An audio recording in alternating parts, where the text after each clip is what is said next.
Sí, es una cuestión que tiene que entenderse inicialmente, no tanto quizás por el apoyo a la figura de Bolsonaro en cuanto a lo que es su anclaje ideológico, que es un personaje de ultra, más allá del ultra, en este caso ultraderecha, pero siempre los personajes de ultra son complicados de comprender, siempre surgen en momentos muy particulares y normalmente el gran voto que arrastran es el voto castigo, el voto antisistema, un voto que no va dirigido a él específicamente.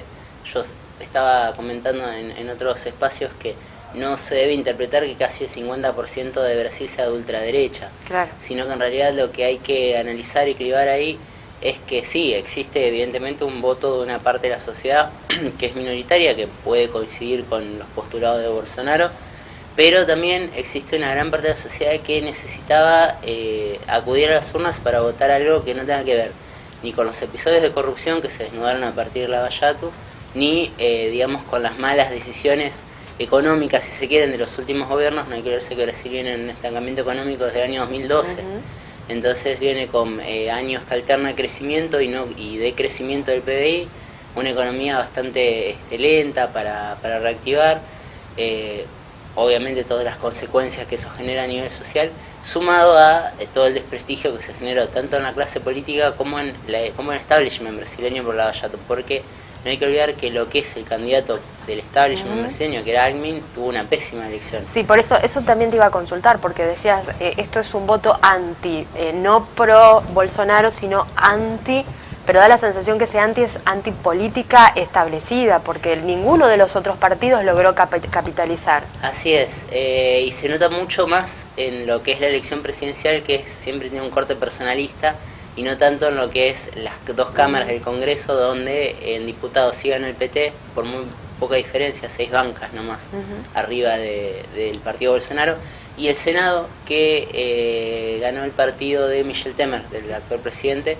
va a tener 12 bancas, antes tenía 19, igualmente ambos partidos redujeron mucho su presencia en la parte del Congreso, pero bueno, también da un poco de respiro en el sentido de que como sea Bolsonaro va a tener que negociar algunas posturas, no va a poder, digamos, llevar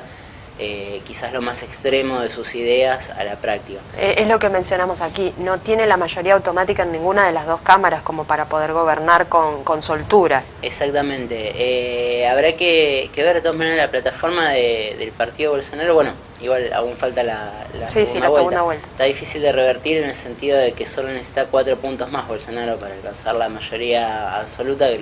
los podría conseguir de forma relativamente fácil. Un gran nivel de abstención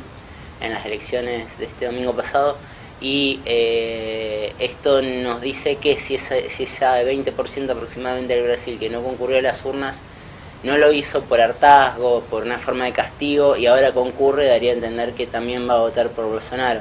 Entonces, o sea, este 46% es el piso que tiene Bolsonaro, tiene posibilidad de creer, no es el techo. Yo diría que es el piso, porque en este tipo de sistemas electorales no hay razón para creer que la persona que votó a un candidato en la primera vuelta no lo vaya a votar en la segunda. Es una cuestión de que el voto útil por ahí actúa en otro tipo de candidatos y no en el caso de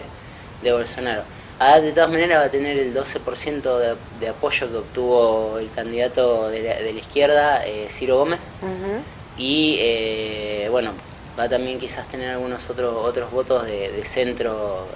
que lo van a acercar a lo que sacó Bolsonaro en la primera vuelta.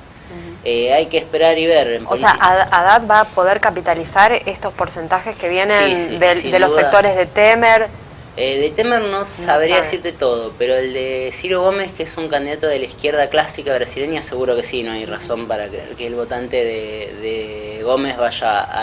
a Bolsonaro porque están en antípodas ideológicas. Ahí sí juega un papel quizás la ideología bastante más cargado, y por ahí de alguna manera el error, creo al menos en mi humilde opinión, de las encuestas previas a la elección y esta sorpresa, ha sido que se miró mucho eso en el seguimiento de todo el proceso, y no se prestó atención tanto a lo más práctico o a lo que piensa más el ciudadano de a pie. Se puso mucho en términos de derecha e izquierda, y la elección discurrió más en términos de che, estoy cansado, si es machista, si es homófobo, no me interesa, lo que yo quiero es, como se llama, que no me robe, que era más o menos la traducción del ciudadano a pie de Brasil. Son cuestiones discutibles, por supuesto, o sea, y uno analiza siempre con el diario El Lunes, Claro. lo cual le facilita las cosas, pero realmente ha venido por ese lado, inclusive antes de la elección se hacía algún sondeo tratando de ver quién es el votante de Bolsonaro, se obtenía esta fotografía que es sumamente heterogénea, en el que hay un montón de sectores sociales que lo único que tienen en común es una demanda insatisfecha o un cansancio con una clase política tradicional. Sí, daba la sensación, por ejemplo, en Río de Janeiro, que es una ciudad donde hay mucha comunidad LGBT,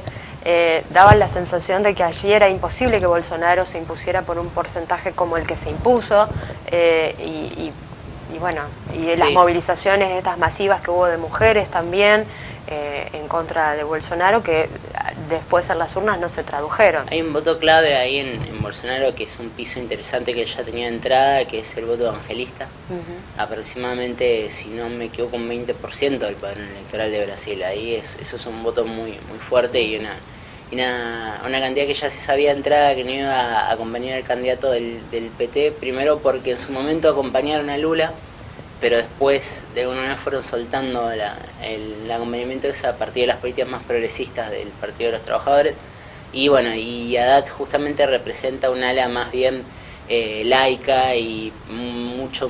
más progresista todavía que Lula. Entonces era evidente que el voto evangelista, que es súper conservador, no iba a ir para ahí. Y después también... El tema de que Haddad se haya lanzado más tarde también complicó, porque si bien esto de atarlo a Lula y atarlo a todo el sistema de Lavallato pudo tener su contra, tampoco lo ayudó en aquellos que son simpatizantes del PT. Exactamente, bueno, era un candidato controvertido inclusive en algunos sectores del PT, pero no hay que olvidarse que en un lapso de 20 días sacó prácticamente el 30% de los votos, así que todo, como se mida un éxito de la campaña más allá de que triunfe o no triunfe. No he visto nunca ningún candidato que en ese tiempo levante tantos votos. Se me ocurre como antecedente quizás la carrera meteórica que hizo Omar Perotti para las elecciones provinciales en las últimas elecciones, que también con muy poca campaña se acercó mucho al triunfo, pero lo normal es que los candidatos ya se vayan preparando y es una campaña inextensa como para ir capitalizando la mayor cantidad de votos. De todos modos, Omar Perotti ya venía con otra elección donde era para un cargo nacional y ya venía como más conocido en todo territorio provincial. Tiene sus, digamos, sus condimentos especiales. Yo lo comparo porque fue un caso de campaña corta, nada más que se me viene a la cabeza en este momento para comparar nada más. Juan Pablo, esta pregunta se le han hecho a muchísimos especialistas, la reitero aquí porque obviamente Santa Fe tiene muchos lazos comerciales con Brasil y fuertes. ¿Cuál puede llegar a ser la relación comercial fundamentalmente de lo que tiene que ver importación-exportación con Brasil dentro del Mercosur si llega a ganar Bolsonaro en octubre? Bueno, en principio Bolsonaro dijo que todo lo que se ha avanzado en materia de comercio bilateral no quiere dejarlo atrás, al contrario quiere profundizarlo. Es una persona que no tiene un convencimiento muy grande sobre el Mercosur en sí. Él ya ha dicho varias veces que prefiere acuerdos bilaterales entre cada país al estilo de Chile, no tanto quizás una integración en el sentido de Mercosur, pero tranquiliza un poco el hecho de que ha dicho de que no piensa volver hacia atrás con lo que ya se hizo, o sea, dio a entender como que lo que ya estaba se use para seguir creciendo, y se avance por el lado que sea más práctico. Da la sensación, habría que verlo en práctica, que Bolsonaro va a ser pragmático en cuanto a lo que es económico, no va a estar quizás tan permeabilizado por sus ideas, y obviamente en Brasil además va a tener siempre el freno de lo que es la Federación Industrial de San Pablo, que es un actor no político con muchísimo peso, más allá de quien esté gobernando. Entonces eso también por ahí lo encasilla un poco y lo obliga a mantener ciertas cuestiones en el ámbito económico que no lo va a poder modificar. De todas maneras, Bolsonaro viene de una tradición militar. Los militares en Brasil han tenido siempre una postura industrialista,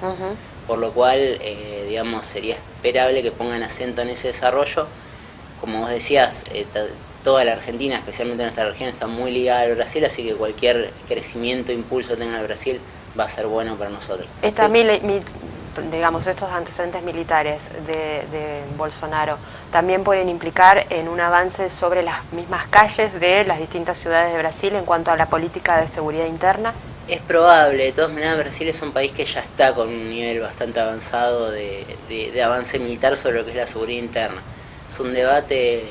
bastante antiguo, pero bueno, en los últimos años se ha dado en varios países de Latinoamérica el hecho del papel de las Fuerzas Armadas hacia fronteras adentro. Particularmente lo que yo pienso es que Bolsonaro lo que va a hacer más que acentuar el punto ahí que ya existe, que ya se da en Brasil, lo que le va a dar a las Fuerzas Armadas es quizás un renovado protagonismo en la política, o sea, quizás algún cargo en el Estado, algún ministerio de defensa un poco más, pesado en materia de poder decisional. Va a venir quizás más por ese lado, porque Brasil ya tiene mucha presencia militar en las calles, sobre todo, bueno, el caso más famoso es el de Río de Janeiro. Así que por ese lado, y aparte es un punto en el que varios sectores de la sociedad brasileña estaban de acuerdo. De hecho, fue lo que le dio a Temer, la decisión de militarizar las calles, le dio a Temer un último impulso de popularidad, si se quiere, para llegar a estas elecciones y no caer antes en el puesto en el que está, ¿no es cierto? Sí, de todos modos, dentro de lo que es la política internacional, uno entiende que reforzar estas áreas,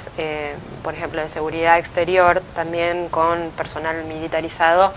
puede ayudar a combatir el tema del narcotráfico, fundamentalmente en la triple frontera, que es lo que más nos interesa a nosotros. Sí, es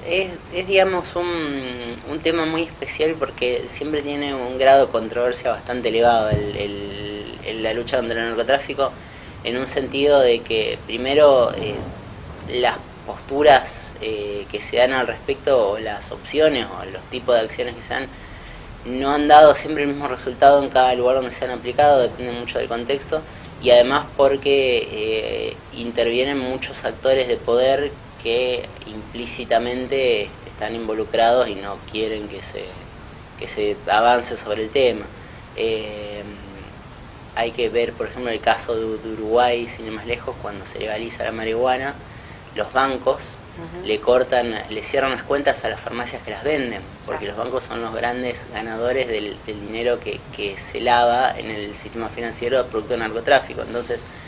hay toda una serie de actores de poder que, más allá de la decisión que se tome militarmente y de la táctica en cuanto a defensa se refiere, interviene en ese factor, y yo no sé qué margen hoy en día tiene solo un presidente para manejar ese tipo de cosas. Creo que son acciones que tienen que ser en conjunto, de gente de mucho poder y decisiones muy en firme.